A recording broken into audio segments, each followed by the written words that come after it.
Foi um olhar íntimo sobre o que aqueles filhos estavam a passar. Diana não se teria certamente orgulhado de nenhum dos dois, pois deram continuidade à sua filantropia e generosidade. William e Harry têm homenageado a vida dela ao longo do último ano, reinaugurando o seu túmulo e criando um jardim. Os detalhes da luta de Diana na sala de operações foram finalmente revelados e são trágicos. Houve muita especulação sobre os seus momentos finais durante muito tempo. Agora, décadas depois, foi finalmente lançada alguma luz sobre o assunto. O cirurgião responsável revelou finalmente o que realmente aconteceu dentro daquele túnel em Paris e na sala de operações onde a vida dela se foi.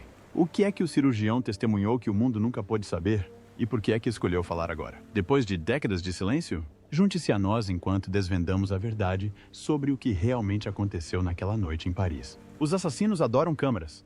Para uma figura tão influente como Diana, Princesa de Gales, membro da família real britânica e primeira esposa do então príncipe de Gales, Carlos III, a atenção dos mídia, especialmente a dois implacáveis paparazzi, era um espinho inevitável no seu caminho. No entanto, ninguém imaginava que esta pressão constante viria um dia a desempenhar um papel na sua trágica morte. Um ano após o divórcio do príncipe, esta atenção ainda fazia parte do seu cotidiano. Nas primeiras horas da manhã de 31 de agosto de 1997, o carro que alegadamente transportava Diana e o seu companheiro, Dodi Fayed, esteve envolvido num acidente que vitimou ambos, incluindo o condutor. O guarda-costas de Diana, Trevor Rees-Jones, foi o único sobrevivente. O acidente ocorreu depois de o veículo ter sido perseguido agressivamente por paparazzi à saída do Hotel Ritz, em Paris. Foram perseguidos até o túnel da Ponte de l'Alma e acabaram por falecer quando o veículo em que seguiam embateu contra o 13º pilar. A perseguição invulgarmente agressiva dos paparazzi, somada ao efeito de substâncias no condutor, contribuiu significativamente para o desfecho devastador do incidente. Isto gerou muitas especulações sobre se a morte foi apenas um acidente ou um assassinato meticulosamente planeado por figuras obscuras. Nos momentos que antecederam o acidente, testemunhas afirmaram que os fotógrafos perseguiam incessantemente o carro de Diana, conduzindo perigosamente perto e disparando flashes constantemente contra o veículo a alta velocidade, procurando agressivamente fotos impactantes e abandonando a razão.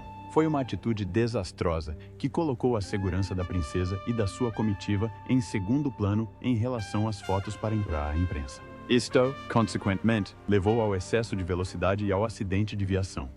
Apesar de uma tragédia tão devastadora, Diana manteve-se firme e continuou a lutar. A sua história não terminou aí. As princesas não morrem em túneis. Perante a gravidade do acidente, a maioria esperaria que uma princesa da realeza partisse imediatamente para o além, mas, surpreendentemente, não. Ela permaneceu, mantendo um pé de cada lado da vida e da morte. Ela lutou para poder ver um novo dia. Talvez esta demonstração de firmeza tenha sido o que motivou o doutor Monsef Dama e a sua equipe no Hospital Pitié-Salpêtrière, em Paris, a quererem fazer tudo o que era possível para lhe salvar a vida. O Dr. Monsef Dama, com apenas 33 anos, trabalhava como cirurgião geral de serviço na altura do acidente e viu-se no centro do dilema. Nessa manhã, às 2 horas da manhã, recebeu a responsabilidade de salvar a vida da princesa. Foi-lhe dada a missão de salvar uma vida que estava por um fio. Talvez tenha entrado na sala de emergência preparado para atender apenas mais um doente. Mas não foi bem assim. Era uma das pessoas mais influentes do mundo. Como o seu caso já estava a ser amplamente divulgado pela imprensa, restava apenas saber se sobreviveria ou não. A magnitude da operação tinha mais do que quadruplicado. O peso da sua responsabilidade era incalculável, dada a extrema importância da paciente que se encontrava diante dele. Para alguém apelidada de Princesa do Povo, naquele momento todos os olhares, as atenções, os flashes das câmeras e as publicações nos blogs tinham desaparecido. Tudo o que restava atrás dos muros do hospital era um quadro clínico estável. Uma mulher inconsciente e um médico que lhe estava atribuído, que sabia o peso da tarefa que estava prestes a realizar. Tratar a princesa de Gales não era brincadeira. Por mais grave e exposta que fosse a situação, precisavam de manter a calma para lidar com ela da melhor forma possível, remexendo as cinzas. Tal como acontece com todos os procedimentos médicos, examinar o paciente é um dos primeiros passos para decidir o que fazer. Em casos como este, era muito raro receber um doente ainda a lutar pela vida daquela forma. Sabiam que as hipóteses que tinham eram mínimas. Magra. A equipa médica teve de, no final de contas, se esforçar para esquecer o peso que lhes foi imposto enquanto trabalhavam para compreender a extensão total do trauma dela. Quando iniciaram a avaliação, realizaram radiografias e exames, incluindo vários procedimentos médicos que revelaram uma verdade chocante e devastadora, invisível aos olhos externos. Enquanto a atenção do mundo estava focada no dramático acidente, a lesão mais letal estava escondida no interior do seu peito. Os exames revelaram uma hemorragia interna grave. A causa foi uma rotura na veia pulmonar esquerda, o vaso responsável pelo transporte de sangue rico em oxigênio dos pulmões diretamente para o coração.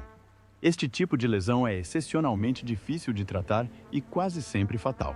Uma ruptura num ponto tão crítico, onde a veia se liga ao coração, leva a uma perda de sangue maciça e rápida. A equipe percebeu imediatamente que a situação era muito mais grave do que qualquer um poderia ter imaginado. Até mesmo eles próprios. Não estavam apenas a lidar com ossos partidos ou ferimentos externos, mas sim com uma hemorragia interna catastrófica que estava literalmente a drenar a vida da princesa de Gales. Com a origem da hemorragia interna maciça identificada, a equipe médica sabia que estava numa corrida desesperada contra o tempo. A única hipótese de lhe salvar a vida exigia uma intervenção cirúrgica imediata e de alto risco. A cirurgia foi necessária, mas não houve terapêutica. Ela estava a sofrer de hemorragia interna. Para estancar a hemorragia, tiveram de operá-la e reparar o vaso sanguíneo rompido, danificado pelo acidente. Reconhecendo a gravidade absoluta dos ferimentos da princesa Diana, o Dr. Dachman tomou a decisão rápida e crucial de realizar uma toracotomia de emergência. Este procedimento era geralmente utilizado como último recurso em casos de trauma em medicina. Envolvia uma grande incisão para abrir toda a cavidade torácica, dando aos cirurgiões acesso direto ao coração e aos pulmões. Era a única hipótese que tinham de confrontar a origem da hemorragia de frente. Isto era necessário, pois já não haviam como uma doente recém-admitida, mas como uma doente terminal. A equipe sabia que, a cada segundo que passava, a princesa perdia uma quantidade catastrófica de sangue. A sua pressão arterial estava a cair a pique e o seu corpo começava a falhar. A sala de operações era um cenário de intensa e controlada urgência, característica das salas de emergência onde se realizavam cirurgias. A missão era clara. Localize a ruptura na veia pulmonar e tente a tarefa quase impossível de a reparar enquanto mantém o coração dela a bater manualmente. Um coração que lutava com todas as suas forças para parar. Este procedimento é uma aposta desesperada, reservada apenas para as circunstâncias mais extremas, quando a pessoa está a um passo da morte. Para o jovem doutor Dachman e a sua equipa, a pressão era imensa. Lutavam contra o tempo e contra uma lesão tão grave que poucos doentes sobrevivem. O procedimento em si era tão delicado que qualquer pequeno deslize poderia custar uma vida.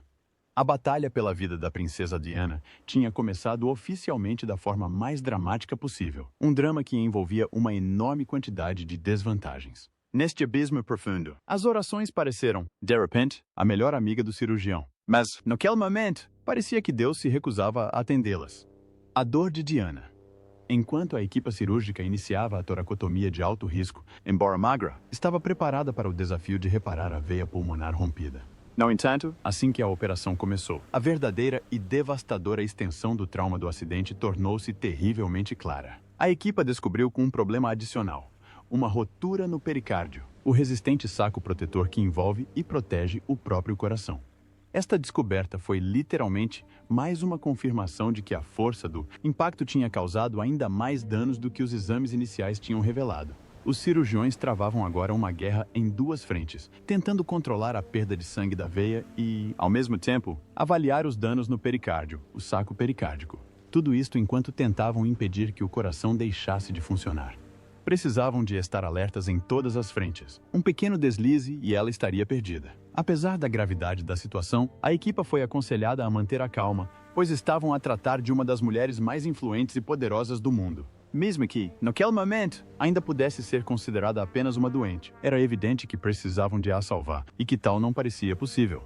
A economia parecia impossível. Precisavam de pensar fora da caixa para terem alguma hipótese de ultrapassar estes inúmeros problemas. Um novo método cirúrgico? Ou talvez outro cirurgião? Um pedido de ajuda? Por volta das 2h30 da manhã, um apelo desesperado por ajuda foi feito pelos cirurgiões que operavam o doente ao professor Alain Pavie, um cirurgião cardiotorácico com grande reputação em Paris. Com quase toda a esperança perdida, precisavam de ajuda extra e, acima de tudo, de uma mente brilhante para tentar tirar o máximo partido da situação.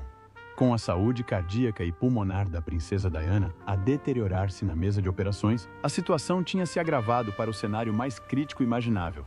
A equipa sabia que enfrentava dificuldades quase insuperáveis, sem poder desistir. O Dr. Darman tomou uma decisão crucial. Reconhecendo a complexidade sem precedentes do caso e o imenso peso da identidade da paciente, sabia que tinha de pedir mais ajuda. Apenas 30 minutos após ter sido trazida, foi feita uma chamada para convocar outro especialista, o professor Alain Pavie, um dos mais conceituados e experientes cirurgiões cardiotorácicos de França. A presença de um cirurgião do calibre do professor Pavie, à meio da noite, demonstra a gravidade da situação. A sua experiência em cirurgias cardíacas complexas era mundialmente reconhecida, e a sua presença era a única esperança que restava para um caso que se deteriorava rapidamente. Enquanto aguardavam a sua chegada, o Dr. Darman e a sua equipa continuaram os seus incansáveis esforços de reanimação, recusando-se a desistir. A chegada do professor Pavie trouxe um renovado sentido de foco e um vislumbre de possibilidade à equipa, agora quase exausta. Em breve, o jovem cirurgião Darman seria acompanhado por um mestre da área, combinando as suas capacidades numa última e desesperada tentativa de desafiar as probabilidades. Era, sem dúvida, um dos piores casos das suas carreiras até então. Contudo, a deteriorar-se rapidamente, qual era a garantia de que um cérebro extra era realmente tão importante? Uma corrida contra o tempo. A pé, com o professor Pavie, agora na sala de operações, a árdua batalha pela vida da princesa Diana entrou na sua fase mais intensa. A equipa, sob a orientação do conceituado cirurgião cardíaco, continuou os seus esforços frenéticos. O relógio era o seu maior inimigo. Cada segundo que passava parecia uma hora. Parecia que cada segundo poderia marcar o fim de todos os seus esforços até então. A equipa continuou a trabalhar na cavidade torácica, tentando estancar a hemorragia irregular da hemorragia. A sala era um turbilhão de atividade concentrada, com os cirurgiões a trabalharem em perfeita e desesperada sincronia. Enquanto ela perdia os sentidos, eles continuavam a massagem cardíaca direta. Uma tarefa fisicamente exigente que exigia imensa resistência e concentração, tudo isto enquanto tentavam tratar os danos na veia pulmonar. Apesar da experiência conjunta de ambos, o dano era simplesmente demasiado profundo. A profundidade da lesão era tal que o tempo não estava a seu favor. A rotura na veia pulmonar estava no pior local possível, exatamente na junção com o coração. Não se tratava de uma simples ruptura que a experiência e a esperança pudessem resolver com facilidade. A hemorragia contínua na veia significava que, mesmo enquanto bombeavam manualmente o sangue oxigenado necessário para a sua sobrevivência, o corpo dela continuava a sofrer com a falta desse sangue, uma realidade que os consumia a cada segundo. Como raio iriam lidar com aquilo? Silenciosamente, as perguntas internas atormentavam-nos enquanto trabalhavam incansavelmente.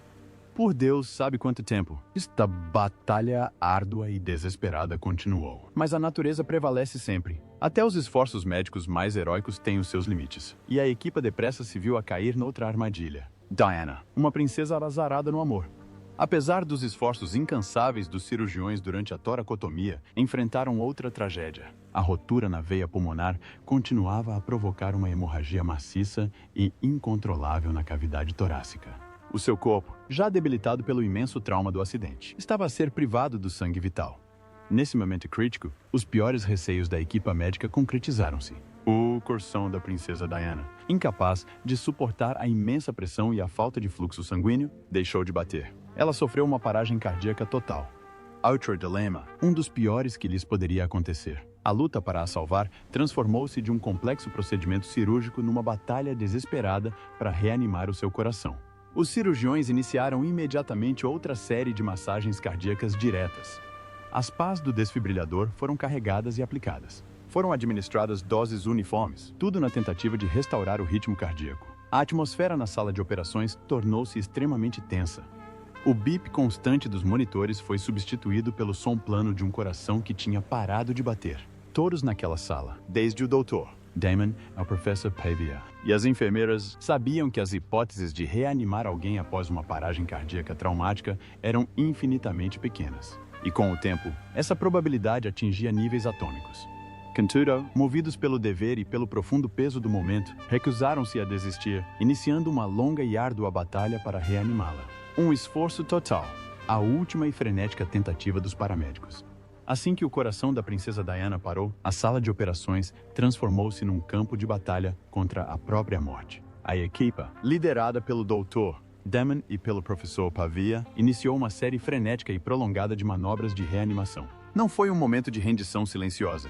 Foi uma hora de um ataque implacável ao seu coração para a trazer de volta. Fizeram-no enquanto os seus próprios corações disparavam. Não estavam alheios à situação. Era óbvio que estavam a ficar sem opções, mas simplesmente não conseguiam parar. Ela estava a rejeitar tudo. Mesmo assim, continuaram com a massagem cardíaca direta. Um procedimento fisicamente exigente que requer que um cirurgião bombeie manualmente o coração da paciente para manter um mínimo de fluxo sanguíneo para o cérebro e outros órgãos vitais. Simultaneamente, foram administradas injeções de doses elevadas de adrenalina diretamente no seu músculo cardíaco. Um poderoso estimulante utilizado para tentar reativar o tecido cardíaco. Ela não reagiu sequer aos comprimidos. O desfibrilhador foi utilizado repetidamente, enviando fortes correntes elétricas através do seu peito na esperança de restaurar um ritmo natural. Foram utilizados todos os protocolos conhecidos de primeiros socorros. Sabiam o que a perda dela significaria não só para a família, mas para milhões de pessoas em todo o mundo. Os cirurgiões, enfermeiros e técnicos daquela sala não lutavam apenas pela sua dignidade enquanto profissionais ou pela vida de uma mulher influente. Estavam a lutar contra uma dor global que parecia iminente naquele momento. Esta tentativa e erro durou 1 hora. Não havia mais nada a fazer. Ela não estava a responder positivamente. Era necessário tomar uma decisão. Aceitar o monitor de sinais vitais. À medida que o relógio se aproximava das 4 da manhã, tornava-se cada vez mais claro que os seus esforços eram em vão. Após quase 1 hora de contínuas e intensas tentativas de reanimação, tornou-se inegável a triste realidade de que era simplesmente impossível no bloco operatório. Todas as intervenções médicas tinham sido em vão. Todas as tentativas foram recebidas com o vazio, o silêncio. Apesar da massagem cardíaca direta, 2 repetidos choques de desfibrilação e da administração de potentes estimulantes cardíacos, o coração da princesa Diana permanecia imóvel, sem batimentos. A decisão mais difícil que um médico poderia tomar estava a tornar-se inevitável naquele momento. Foi uma situação em que tentaram, mas por vezes o meio acadêmico simplesmente não consegue ultrapassar a gravidade das lesões. Não havia sinais de recuperação. O seu corpo tinha sofrido um nível de trauma do qual a recuperação já não era possível do ponto de vista médico. A equipe, física e emocionalmente exausta, teve de enfrentar a escolha mais difícil que qualquer profissional médico pode fazer. Por volta das 4 horas da manhã, o Dr. Darman e o professor Pavi partilharam um entendimento solene e silencioso. Não havia mais nada que pudessem fazer. Continuar os seus esforços seria inútil. Com o coração apertado, fizeram a ligação final e dolorosa. Finalmente aceitaram o que lhes tinha sido apresentado nas últimas 2 horas. Foi tomada a decisão de cessar todas as tentativas de reanimação. Nesse momento, a energia frenética da sala de operações deu lugar a um silêncio triste e pesado. A luta tinha terminado. Os médicos, enfermeiros e técnicos estavam de pé, imersos em luto, a encarar o peso imenso do que acabara de acontecer. Tinham dado tudo de si, mas não fora suficiente para superar os efeitos catastróficos do acidente. Tudo tinha terminado. A princesa já não se preocupava com a respiração. A princesa que conduzia a alta velocidade poucas horas antes já não existia. A sua luta de 2 horas chegará ao fim. A poeira voltou a acumular-se nos altifalantes. À medida que as 4 da manhã se aproximavam, tornou-se cada vez mais claro que nada podia ser feito. O silêncio pesado persistiu. Será que o destino a levou a morrer? Ou será que podiam ter feito algo melhor? A sensação era assustadora. Uma estrela que iluminava a Terra fora obrigada a desaparecer a 2 metros de profundidade. Uma mulher que fora extraordinária tinha partido. A princesa do povo estava morta. Ainda assim, a tarefa final e formal coube à equipa médica, aqueles que a trataram até os seus últimos momentos na Terra. Às 4 horas da manhã do dia 31 de agosto de 1997, os médicos declararam oficialmente a morte da princesa Diana. O momento era de tristeza e de derrota profissional para todos os que estavam na sala. Tinham lutado durante horas contra probabilidades insuperáveis, usando todas as ferramentas e técnicas à sua disposição, apenas para se depararem com a dura realidade. Uma realidade que, inicialmente, não queriam aceitar. Para o Dr. Monsef Darman, este foi um momento que ficaria gravado na sua memória para sempre. Como jovem cirurgião, estivera no centro de uma tragédia histórica. Testemunhara os momentos finais de um ícone mundial. A declaração oficial era mais do que um simples procedimento médico. Era a confirmação de uma perda que sabia que seria sentida por milhões de pessoas em todo o mundo. A notícia, que antes estava confinada às paredes estéreis da sala de operações, tinha agora de ser partilhada com o público em geral.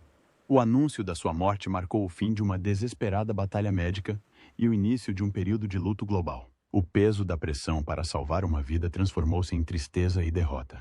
Para os médicos, era como comparar maçãs com cebolas. Não foi surpresa que a equipa médica, com as cabeças cobertas por máscaras, batesse com as mãos enluvadas. Foi uma derrota total. Não havia absolutamente nenhuma hipótese de otimismo. Não havia arco-íris no céu. Tudo estava perdido. Ignorando o estado do doente, agora falecido, a situação nunca seria fácil de aceitar. Tinham acabado de passar horas em procedimentos médicos normais e atípicos a tentar salvar uma vida. No final, tudo em vão. Não conseguiram sequer fazê-la recuperar a consciência, nem por um instante. As questões que se colocavam eram duras e infundadas, algo natural para quem vive o luto. Mergulharam de cabeça no luto, e isso durou um tempo considerável. A perda não podia ser simplesmente esquecida com uma noite de folga ou a passar tempo juntos. Isso afetou profundamente a sua saúde mental. A consciência da dor que a sua incompetência causaria ao mundo intensificou este sentimento de luto. A consciência de que tiveram a hipótese de impedir um luto global, mas não conseguiram. O impacto emocional foi agravado pelo intenso escrutínio mediático que recaiu sobre o hospital. Todas as pessoas que estiveram naquela sala de operações tornaram-se figuras de interesse público, perseguidas por repórteres e teóricos da conspiração. Já não eram apenas médicos e enfermeiros. Eram as últimas pessoas a ver a princesa Diana com vida. Esta atenção indesejada tornou o processo de luto incrivelmente difícil. Para a equipe médica, a falha não foi apenas profissional. Foi algo profundamente pessoal. Estiveram na linha da frente de uma tragédia histórica e foram deixados a lidar com a devastação praticamente sozinhos. A experiência evidenciou o imenso fardo emocional, muitas vezes invisível, carregado pelos profissionais de saúde que são obrigados a confrontar diariamente a vida e a morte. Mas este foi um caso de uma magnitude que nenhum deles tinha imaginado. Nada relacionado com esta morte teve um impacto positivo, a nível global ou pessoal. A vida da maioria transformou-se. Palavras finais do cirurgião. O anúncio da morte da princesa Diana às 4 horas dessa manhã provocou imediatas e devastadoras ondas de choque em todo o mundo. Esta demonstração pública de luto, no entanto, foi rapidamente seguida por uma tempestade de especulações, frenesi mediático e teorias da conspiração que persistiriam durante anos. Não houve piedade. Os mídia, os fãs e o público em geral criaram teorias sobre cada um dos indivíduos e situações envolvidos na sua morte. Desde a sua viagem a Paris até a sua fuga para o subterrâneo, tudo passou a estar associado a estes teóricos da conspiração. Foi este ambiente intenso e frequentemente tóxico que obrigou o Dr. Monsef Daman e os outros profissionais médicos presentes na sala de operações naquela noite a um profundo silêncio que durou décadas. Afastaram-se dos olhos do público, recusando-se a participar nas narrativas absurdas que estavam a ser criadas. Eram médicos que tinham travado uma batalha árdua e perdido. Não tinham qualquer desejo de se tornarem figuras públicas no circo que se seguiu. Durante décadas, o Dr. Daman carregou o imenso peso emocional daquela noite, mantendo em silêncio o relato médico preciso, minuto a minuto. Finalmente, decidiu quebrar este silêncio não para gerar mais manchetes, mas para extinguir os rumores infundados com a verdade. Sentia uma responsabilidade para com a verdade e para com a memória da falecida princesa Diana. O seu objetivo era fornecer um relato claro e em primeira mão do dia 31, honrando o profissionalismo da sua equipa, que lutou incansavelmente contra probabilidades praticamente impossíveis, desde a noite até o amanhecer. Os ferimentos da princesa Diana, especialmente a ruptura na sua veia pulmonar, eram simplesmente fatais, e ele precisava que o público compreendesse isso. A sua decisão de finalmente falar ofereceu ao mundo uma perspectiva muito mais humana, desviando o foco de anos de especulação e direcionando-o para a história médica real e comovente que aconteceu dentro da sala de emergência, onde uma equipa dedicada fez tudo o que estava ao seu alcance para salvar a princesa do povo. Se fosse responder honestamente, acha que a morte da princesa e da sua comitiva foi uma manobra política planeada? E acha que a decisão do médico de permanecer em silêncio foi justificável? Também faria uma pausa? Partilhe a sua opinião nos comentários. Lembre-se de gostar, partilhar e subscrever para mais conteúdo. Além disso, clique no próximo vídeo que aparecer no seu ecrã. Você vai gostar.